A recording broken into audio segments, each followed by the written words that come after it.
Hot favourite জার্মানিকে বিদায় করে ইউরোর semifinal Spain. অতিরিক্ত সময়ে ম্যারিনোর বাজিমাত, পর্তুগালকে টাইব্রেকারে 5-3 গোলে হারিয়ে শীর্ষ 4-এ ফ্রান্স। বিশ্বকাপ ব্যর্থতা ভুলে পাকিস্তান সিরিজে মনোযোগ বাংলাদেশের, সর্বোচ্চটা দিয়ে টেস্ট চ্যাম্পিয়নশিপে পয়েন্টস তুলে নেয় লক্ষ্য, জানালেন শান্ত। স্ট্রোক করে হাসপাতালের সাবেক ক্রিকেটার ও জাতীয় দলের লজিস্টিক ম্যানেজার নাফিস ইকবাল শঙ্কামুক্ত হলেও থাকতে হবে পর্যবেক্ষণে। ইউরোর খবর, স্বাগতিক জার্মানিকে বিদায় করে ইউরোর সেমিফাইনাল নিশ্চিত করল স্পেন। হাই ভোল্টেজ ম্যাচে অতিরিক্ত সময়ের শেষ মুহূর্তে মিকেল ম্যারিনোর গোলে ডায়মন্ড শাফটের 2-1 গোলে হারিয়েছে লা রোহারা। এই ম্যাচ দিয়ে নিজের ফুটবল ক্যারিয়ারের ইতি টানলেন টনি ক্রুস। এদিকে পর্তুগালকে ট্রাই ব্রেকারে 5-3 গোলে হারিয়ে ইউরোর সেমিফাইনাল নিশ্চিত করল ফ্রান্স। ওয়াও ফেলিক্সের মিসে ইউরো থেকে বিদায় ক্রিস্টিয়ানো রোনালদোর। হ্যামবুর্গে হাড্ডাহাড্ডি লড়াইয়ের আফাস দিয়ে মাঠে নামলেও খেলায় ছিল না তার ছিটে ফোঁটাও। প্রথমার্ধে দর্শকদের মেরমেরে খেলা উপহার দেয় দুই দলই।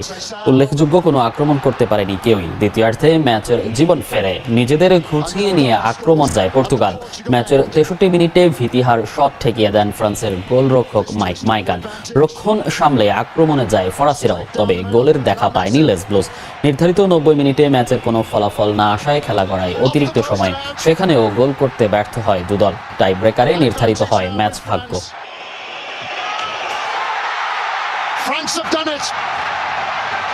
বাংলাদেশের পাকিস্তান সফরের সূচি ঘোষণা করল পিসিবি। টেস্ট চ্যাম্পিয়নশিপের অংশ হিসেবে 2 টেস্ট খেলতে আগামী মাসে উড়াল দেবে নাজমুল হোসেন শান্তর দল। সিরিজের প্রথম টেস্ট শুরু 21 আগস্ট রাওয়ালপিন্ডিতে, এরপর করাচিতে দ্বিতীয় ও শেষ ম্যাচ শুরু 30 তারিখ। প্রতিদ্বন্দ্বিতাপূর্ণ ক্রিকেট খেলতে নিজেদের সর্বোচ্চটা দিতে চান অধিনায়ক নাজমুল হোসেন শান্ত।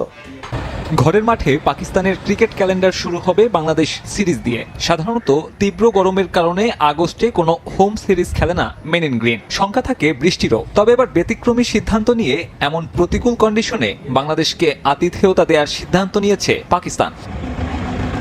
21 আগস্ট সিরিজের প্রথম টেস্ট শুরু রাওয়ালপিন্ডিতে, 4 দিনের বিরতি আর ভেন্যু পাল্টে করাচিতে শুরু হবে দ্বিতীয় ও শেষ টেস্ট। দুটো ম্যাচই ওয়ার্ল্ড টেস্ট চ্যাম্পিয়নশিপের অংশ।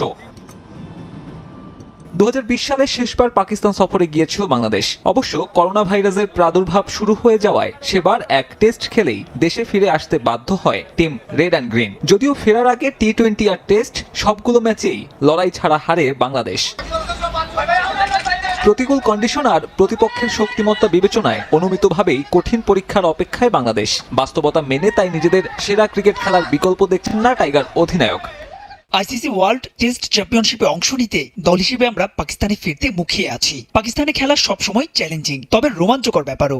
ঘরের মাঠে শক্তিশালী একটি দলের বিপক্ষে প্রতিদ্বন্দ্বিতা গড়তে আমাদের সেরাটা দিতে হবে। টেস্ট চ্যাম্পিয়নশিপের সবশেষ পরীক্ষায় ব্যর্থতার 16 কলা পূর্ণ করে বাংলাদেশ। ঘরের মাঠেও লঙ্কানদের সামনে অসহায় আত্মসমর্পণ করে শান্ত বাহিনী। এই সিরিজকে অবশ্য নিজেদের উন্নতি প্রমাণের মঞ্চ হিসেবে দেখছেন বিসিবি প্রধান নির্বাহী। আইসিসি ওয়ার্ল্ড টেস্ট চ্যাম্পিয়নশিপের ম্যাচগুলো সূচি নিশ্চিত করায় আমরা পিসিবিকে ধন্যবাদ জানাই। এ সিরিজে আমাদের পরীক্ষা হবে, কিন্তু এই সংস্করণে আমাদের উন্নতি দেখানোরও সুযোগ এটি। তবে এই সিরিজে ভালো কিছুর প্রত্যাশা না করাই ভালো হবে সমর্থকদের জন্য। চলতি বছর ঘরোয়া ক্রিকেটে এখনো মাঠে গড়ায়নি কোনো লঙ্গার ভার্সনের ক্রিকেট। টি-20 বিশ্বকাপের ব্যস্ততায় দলগত প্রস্তুতিও শুরু করেনি টিম টাইগার। আপনারা জানেন যে জিয়াউর রহমান মারা গেছেন মাত্র 49 বছর বয়সে। আবার ক্রিকেটের খবর, টি-20তে সুফল পেতে দরকার কার্যকর পদক্ষেপ জানিয়েছেন সাবেক প্রধান নির্বাচক মিনহাজুল আবেদিন। ঘরোয়া ক্রিকেট কাঠামোর উন্নতির পরামর্শ দিয়েছেন তিনি। পরবর্তী আইসিসি ইভেন্টের কথা চিন্তা করে নির্বাচকদের নিতে হবে সাহসী সিদ্ধান্ত। সময় এসেছে সাকিব মাহমুদুল্লাহকে নিয়ে ভাবার। কোথায় দাঁড়িয়ে দেশের ক্রিকেট স্পষ্ট মিনহাজুল আবেদিনের কথায়। তাই হয়তো বিশ্বকাপের সুপার এইটে উঠে তৃপ্ত বিসিবি। সময়ের পালাবদলে আগ্রহের কেন্দ্রে টি-20 ক্রিকেট, অথচ এ ফরম্যাটে কোথায় যেন হারিয়ে টিম টাইগার। কম অথবা বেশি দল নির্বাচন নিয়ে সমালোচনা শুনতে হয় নির্বাচকদের। সাবেক প্রধান নির্বাচক মিনহাজুল আবেদিন সামনে টেনেছেন বাস্তবতা। এখন নিজেদেরকে যদি ভালো নার্সিং করতে পারি, কিছু প্লেয়ারকে যদি এই ফরম্যাটের জন্য যদি নার্সিং আইডেন্টিফাই করতে পারি কোন প্লেসে কোন প্লেয়ারের দরকার, ওইভাবে নার্সিং করে যদি ডেভেলপ করা যায় তাহলে এই ফরম্যাটে ভালো কিছু করতে পারবো। 2026 সালে অনুষ্ঠিত হবে পরবর্তী টি-20 বিশ্বকাপ। হাতে পর্যাপ্ত সময়, তবে দরকার সঠিক পরিকল্পনা। সেক্ষেত্রে 2 সিনিয়র সাকিব মাহমুদুল্লাহর ভাগ্য কি হবে? রোহিত কোহলির মতো নিচ থেকে সরে যাওয়ার উদাহরণ 1.5 যুগ ধরে নেই বাংলাদেশ ক্রিকেটে। সেরা কম্বিনেশন খুঁজে পেতে নির্বাচকদের নিতে হবে সাহসী সিদ্ধান্ত। আমি কিন্তু 99 বিশ্বকাপে যখন বেস্ট পারফরমেন্স করে খেলা ছেড়ে দিয়েছি, আমি জানি কতটুকু আগাতে হবে। সিলেকশন প্যানেল এটা মনে করবে কোন প্লেয়ারকে নিয়ে আগানো যাবে, কোন প্লেয়ারকে সামনের দিকে আমরা খেলাতে পারবো, সবকিছু চিন্তা করে সিদ্ধান্তটা কিন্তু সিলেকশন প্যানেলকে নিতে হবে। প্রশ্ন আছে ঘরোয়া লিগের মান নিয়ে। আম্পায়ারিং এ উন্নতি করলেও পরিলক্ষিত প্রতিযোগিতার অভাব। কারণ আমাদের ডোমেস্টিক স্ট্রাকচার বলুন, আমাদের ফার্স্ট ক্লাস স্ট্রাকচার বলুন, এখনো পুরোপুরি আপ টু দ্য মার্ক নেই। এটা আমাদেরকে এক কথায় বিশ্বাস করতে হবে। টি20 ফরম্যাটে যদি নাম্বার অফ ম্যাচেস যদি আমরা বাড়াতে না পারি, প্লেয়ারদের জন্য এই ফরম্যাটের জন্য যদি তৈরি করতে না পারি, ইজ ভেরি ডিফিকাল্ট এই এরিনায় ভালো করা। হেড কোচ হাতুড়ুকে ব্যর্থ বলতে নারাজ সাবেক প্রধান নির্বাচক। চ্যাম্পিয়ন্স ট্রফিতে তার উপর ভরসা রাখছেন মিনহাজুল আবেদিন। টি20 বিশ্বকাপের রেশ এখনো কাটেনি।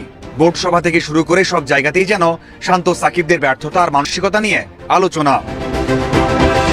মনোযোগ সরিয়ে এখন লাল বলে নেয়ার পালা। আফগান সিরিজ পিছিয়ে দিয়ে পাকিস্তান সফরে যাবে দল, যেখানে টেস্ট চ্যাম্পিয়নশিপের 2 ম্যাচ খেলবে বাংলাদেশ। প্রথমটা 21 ও দ্বিতীয়টা শুরু হবে 30 আগস্ট। স্পটলাইটে টেস্ট বলেই অস্বস্তি বাড়ছে। টি20 চেয়ে যেন টেস্টেই বেশি বাজে অবস্থা টাইগারদের। প্রথম আসরে জয়হীন থাকার পর পরের আসরে একটা জয়। এবার নিউজিল্যান্ডকে হারিয়ে শুরু করা বাংলাদেশ টানা 3 ম্যাচ হেরেছে বড় ব্যবধানে। সবশেষ কবে টেস্ট খেলেছেন সেটা হয়তো ভুলতে বসেছেন তারকারা। 4 মাস 20 দিন পর মাঠে নামতে হবে সাদা পোশাকে। নাটকীয় এবং শ্বাসরুদ্ধকর জয়ে কোপা আমেরিকার সেমিফাইনালে আর্জেন্টিনা শেষ মুহূর্তে গোল করে ম্যাচ টাই ব্রেকারে নিয়ে যায় ইকুয়েডর। পেনাল্টি শুট আউটে মেসি মিস করলেও ত্রাতা হয়ে দাঁড়ালো এমিলিয়ানো মার্টিনেজ। তার বিরুদ্ধে শিরোপা ধরে রাখার স্বপ্ন বাঁচিয়ে রেখেছে আলবিসেলেস্তে। হিউস্টনের এনআরজি স্টেডিয়ামে এদিন কি হয়নি। মেসির অ্যাসিস্টের পর ইকুয়েডরের পেনাল্টি মিস, তারপর শেষ মুহূর্তের গোলে ম্যাচ টাই ব্রেকারে নিয়ে যাওয়া, সেখানে লিও মিস, আর সর্বশেষ মার্টিনেজের আরও এক মহাকাব্য। মেসি টাই ব্রেকারের শট মিস করলেও মার্টিনেজ প্রতিপক্ষের টানা 2 শট রুখে আর্জেন্টিনার জয় নিশ্চিত করেন, যেমনটা করেছিলেন 2021 কোপা আমেরিকা এবং 2022 বিশ্বকাপেও। তাই তো 31 বছর বয়সী মার্টিনেজের প্রশংসা করতে গিয়ে মেসি বলেন, আমি জানতাম এ ধরনের সময় দিবু দাঁড়িয়ে যাবে। এ ধরনের মুহূর্তই ওর পছন্দ, যেটা তাকে বড় করে তুলেছে। ও গোলবারের নিচে থাকলে অন্যরকম হয়ে ওঠে।